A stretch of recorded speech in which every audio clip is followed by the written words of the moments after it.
Today, I'm revealing the 5 budget cars that mechanics secretly call cockroaches, because no matter what you do to them, they just won't die.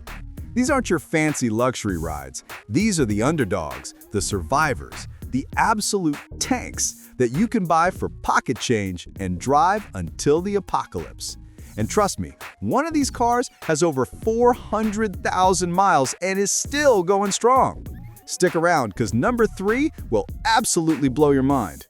All right, kicking off our list at number 5, we've got the Toyota RAV4. And let me tell you something, this thing is like that one friend who shows up to every single reunion looking exactly the same for 30 years. You know the type. While everyone else is falling apart, getting weird haircuts, and making questionable life choices, the RAV4 just keeps on trucking with that same reliable smile.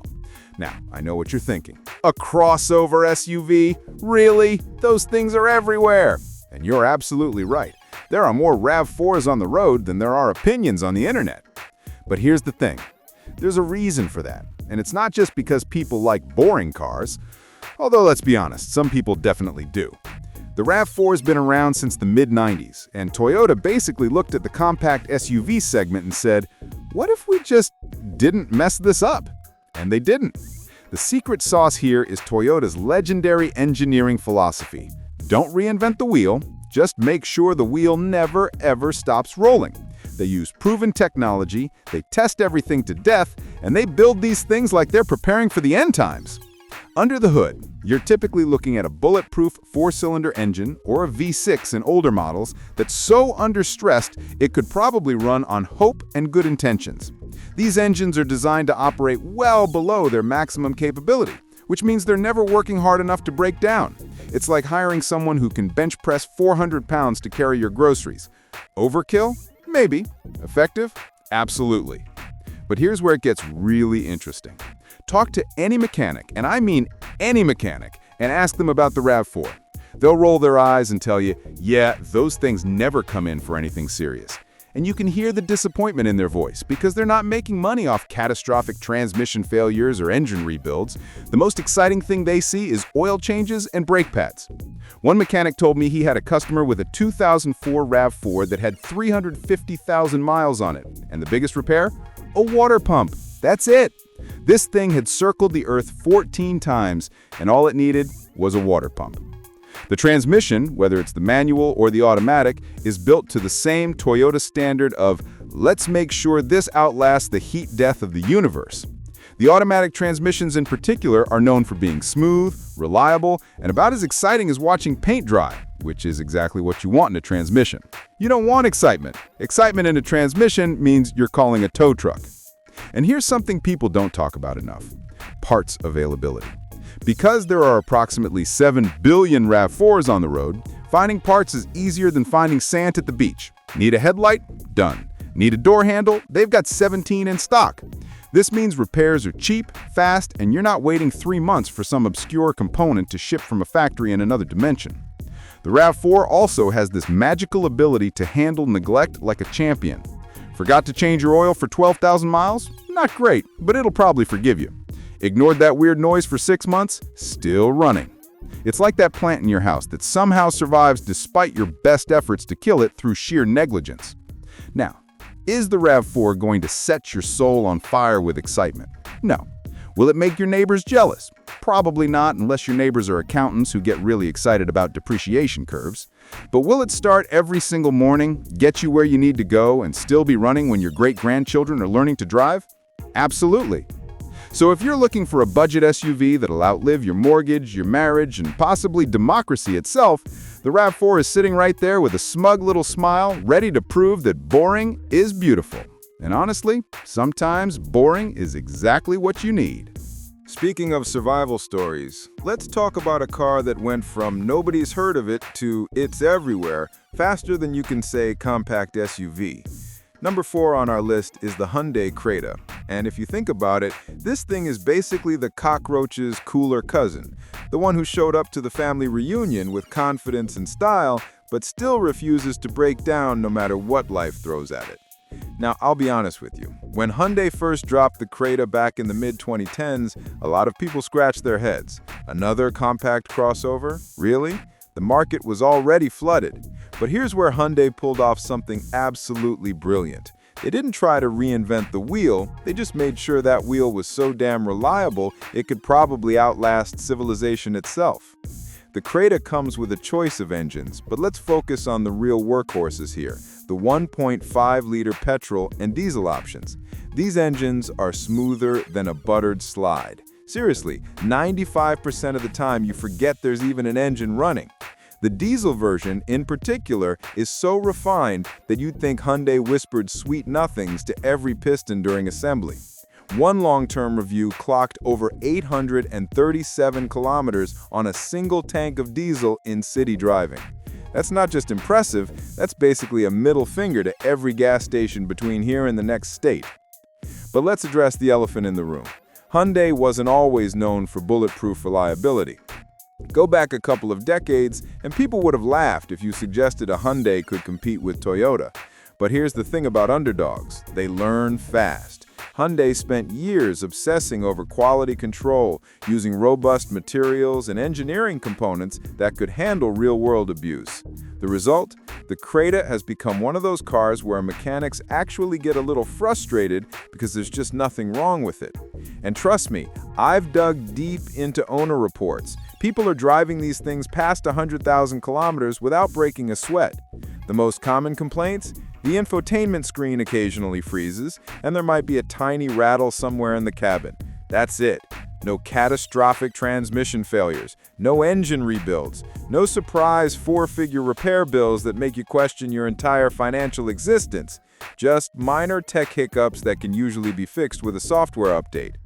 The suspension setup on the Creta is tuned specifically for the kind of roads most of us actually drive on, meaning it soaks up potholes like a champ. Is it a little soft when fully loaded? Sure. But would you rather have a stiff ride that rattles your teeth loose every time you hit a speed bump? Didn't think so. Plus, with solid ground clearance, this thing handles everything from flooded streets to mountain roads without flinching. One owner literally drove through massive patches of standing water during monsoon season, and the Creta just powered through like it was on a casual Sunday drive. Here's another genius move by Hyundai. They made parts ridiculously available and affordable, because the Creta is everywhere, and I mean everywhere. Finding replacement components is easier than finding coffee in Seattle. Need a headlight? Walk into any auto parts store. Need brake pads? They've got 17 sets in stock. And because competition drives prices down, maintaining a Creta won't drain your bank account dry. Routine services, oil changes, filter replacements, all of it is budget-friendly compared to so-called premium SUVs that charge you an arm and a leg just to look at them.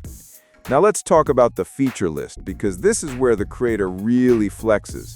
You're getting a 10.25-inch touchscreen, a 360-degree camera with multiple viewing angles that's genuinely useful, ventilated seats, a panoramic sunroof, and a Bose sound system that actually sounds decent. This isn't some stripped-down economy box. It's a legitimate, comfortable family hauler that happens to be priced like a budget option. And here's the kicker. The Creta holds its resale value like it's made of gold. Because everyone knows these things don't die, the used market is hot for them. Sell yours after 5 years and you'll be pleasantly surprised at how much you get back. It's like Hyundai accidentally created the perfect financial investment disguised as a crossover SUV. Is the Creta going to win any drag races? No. Will it make your pulse race with adrenaline every time you turn the key? Probably not, unless you're really into sensible purchases.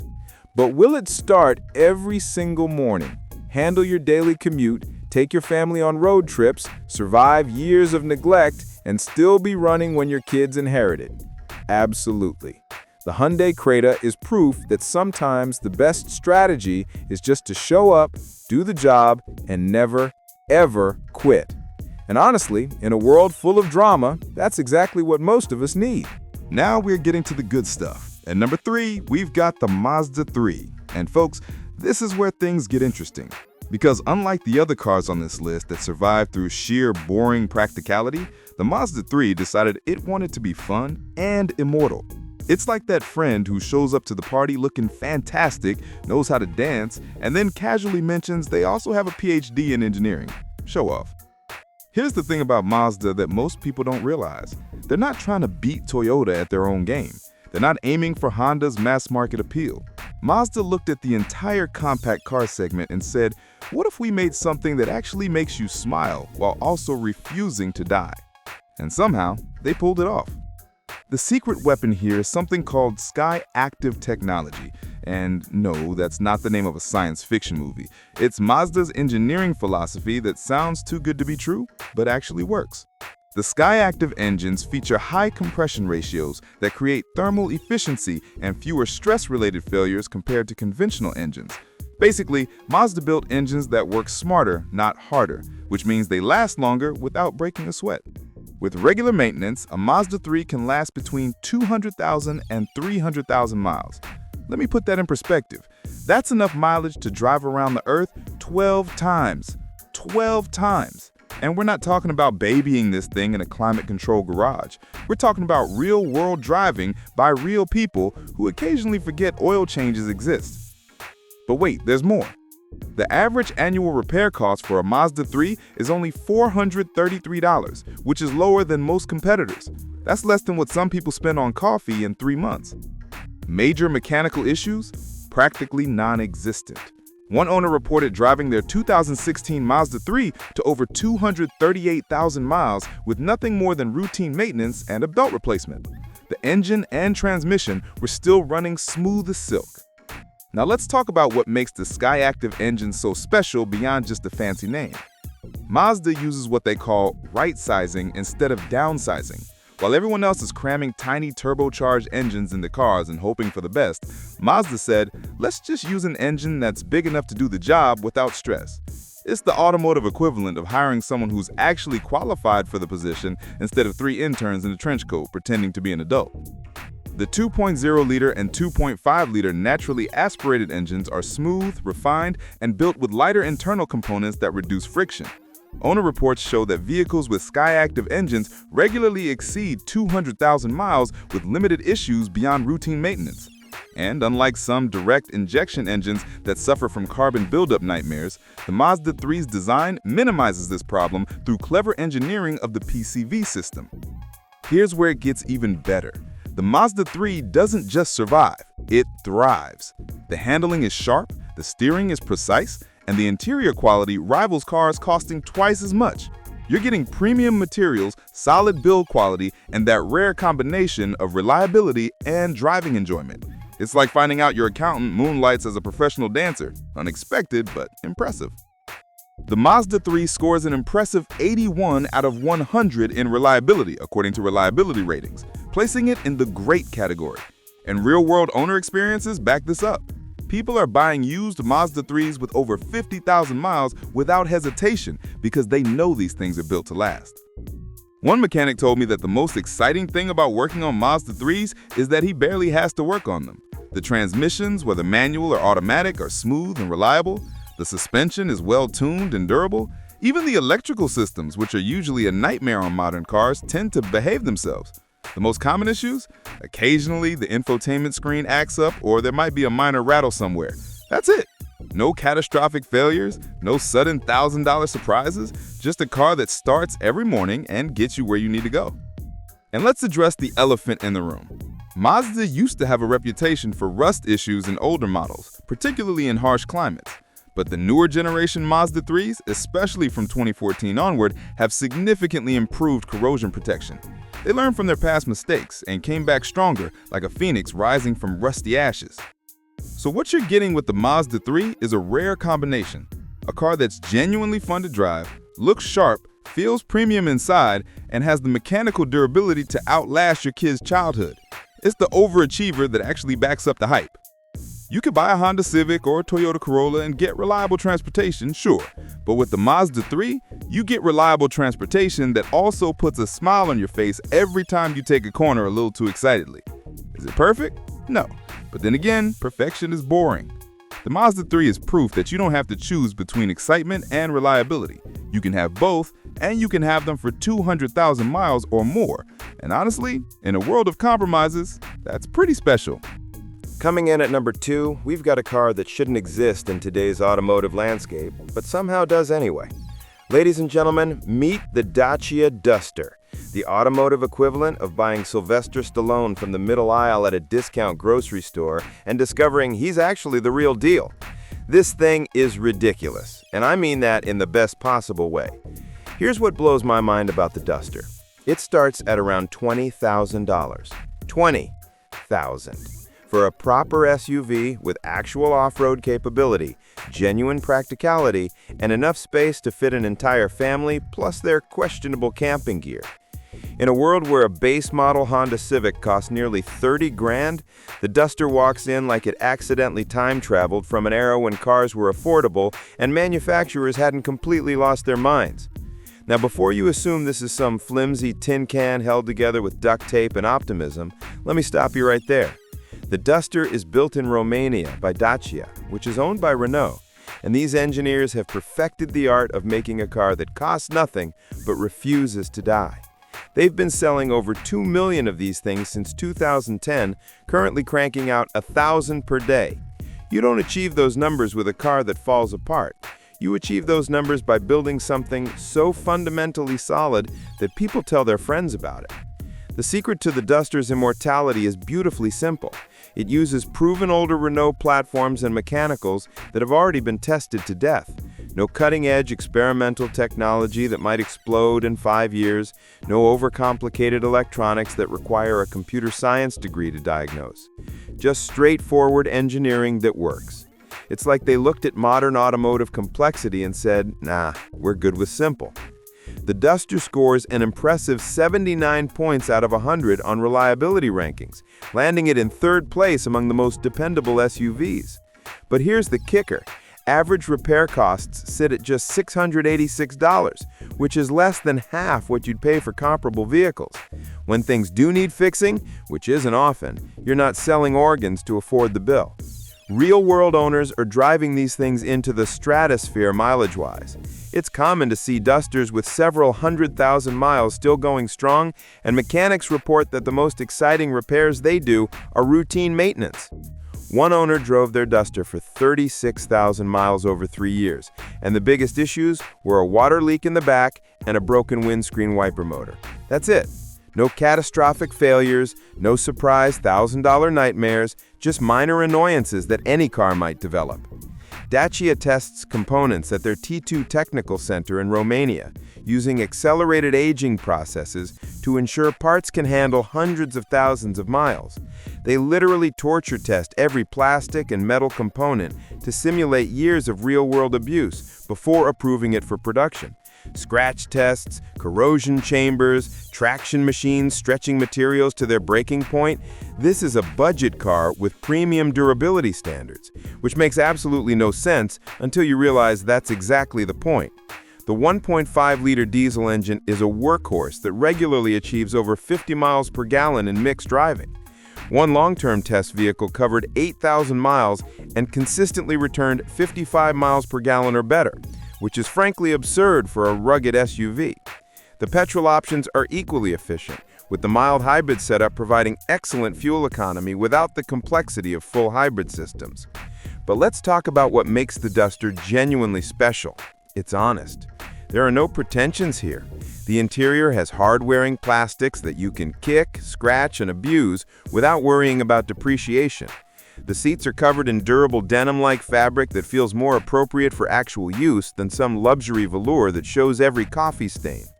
The design philosophy centers on including everything you need and nothing you don't, which is refreshing in an era when cars come with 17 different massage settings and ambient lighting that cost $3,000 to replace when it breaks. And here's something that'll make you smile. The Duster has genuine off-road capability. Not fake crossover, we can handle a gravel driveway capability, but actual four-wheel drive systems with hill descent control and multiple terrain modes. These vehicles are adopted by mountain dwellers, utility companies, farmers and tradespeople, people who work for a living and need vehicles that can take punishment. You can take it through deep water, up steep slopes, and over rough terrain without worrying you're going to destroy something expensive. The previous generation Duster finished first place out of 50 cars in reliability surveys. And the new generation builds on that reputation with improved refinement and more modern features while maintaining the same bulletproof durability. Recent models achieve over 55 miles per gallon on mixed journeys, and the cube-shaped boot easily swallows everything from house-moving essentials to wedding supplies. Now, will the Duster impress your neighbors? Only if your neighbors appreciate value and common sense. Will it make you feel like a captain of industry? Absolutely not. But will it start every morning, haul your family and gear through any conditions, cost almost nothing to maintain, and still be running when your grandchildren need their first car? Without question.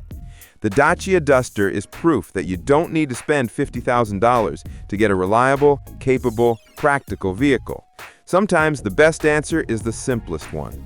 Build it strong, keep it simple, price it fairly, and watch it outlast everything around it.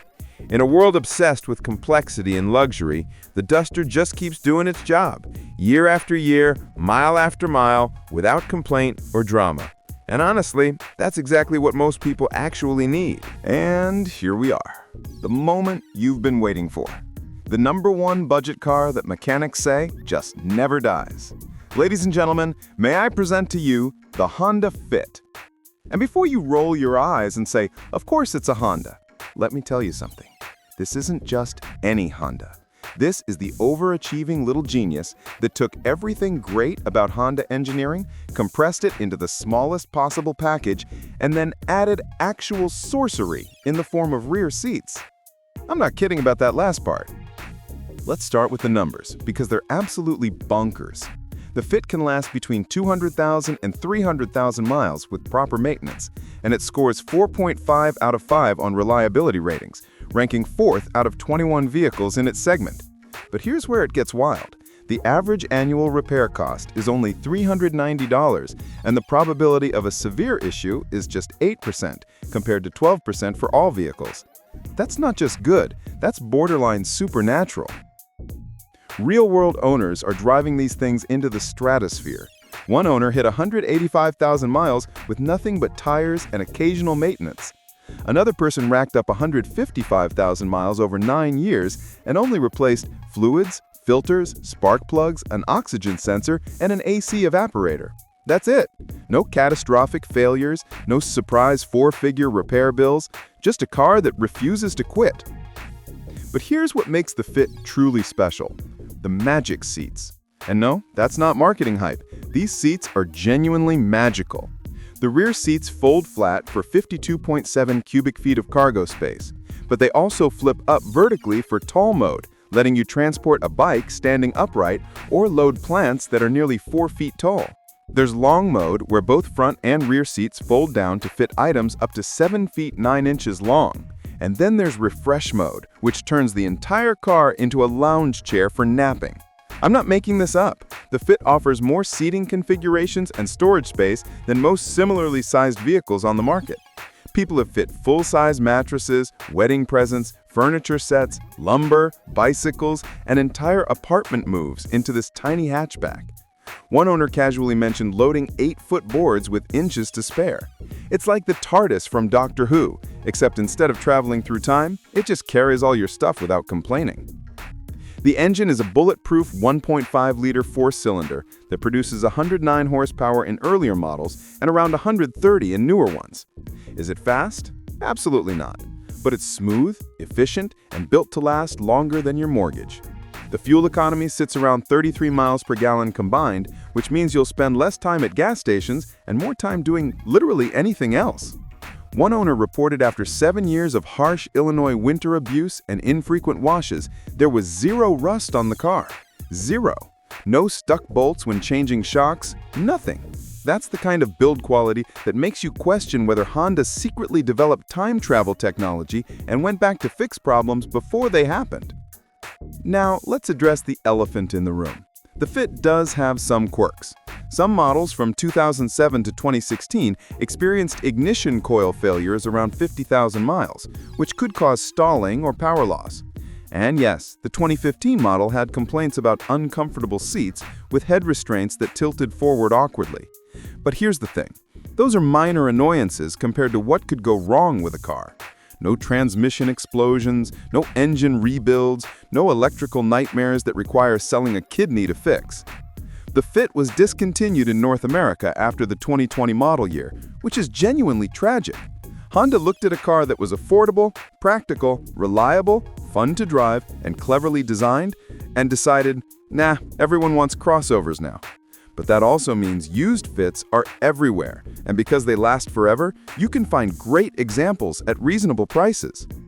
The Fit only depreciates 28% after 5 years, which is remarkable for any car, let alone a budget subcompact. People know these things are worth keeping. Mechanics know they'll run forever. Owners know they made a smart choice.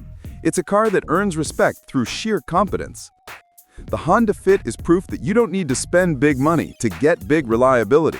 You don't need luxury badges or fancy marketing, you just need solid engineering, clever design, and a commitment to building something that works. The Fit starts every morning. It carries whatever you throw at it. It sips fuel like a hummingbird, and it'll still be running when your grandchildren need their first car. This is the ultimate budget survivor. A car so reliable that mechanics get frustrated because there's nothing to fix. So practical that it makes expensive SUVs look wasteful. So cleverly designed that it punches way above its weight class. The Honda Fit isn't just number one on this list. It's proof that sometimes the best things really do come in small packages. So there you have it. 5 budget cars that refuse to die, no matter what you throw at them. From the Toyota RAV4's boring reliability to the Hyundai Creta's underdog story. From the Mazda 3's fun-loving durability to the Dacia Duster's honest simplicity. And finally, the Honda Fit, the little genius that outsmarted everyone. These aren't the flashiest cars. They won't make your neighbors jealous or win drag races. But they'll start every morning, get you where you need to go, and still be running when everything around them has crumbled to dust. And honestly, in a world full of overpriced vehicles that break down after 3 years, that's exactly what most of us actually need. If you found this helpful, smash that like button and subscribe, because we're diving deep into more car content that actually matters. Drop a comment below and tell me, which of these 5 would you choose and why? Or maybe you've got your own immortal budget car that we didn't mention. I want to hear about it. And hey, if you're shopping for a used car right now, remember, boring is beautiful. Reliability beats excitement. And sometimes the best investment you can make is the one that just refuses to quit. Thanks for watching, and I'll see you in the next one.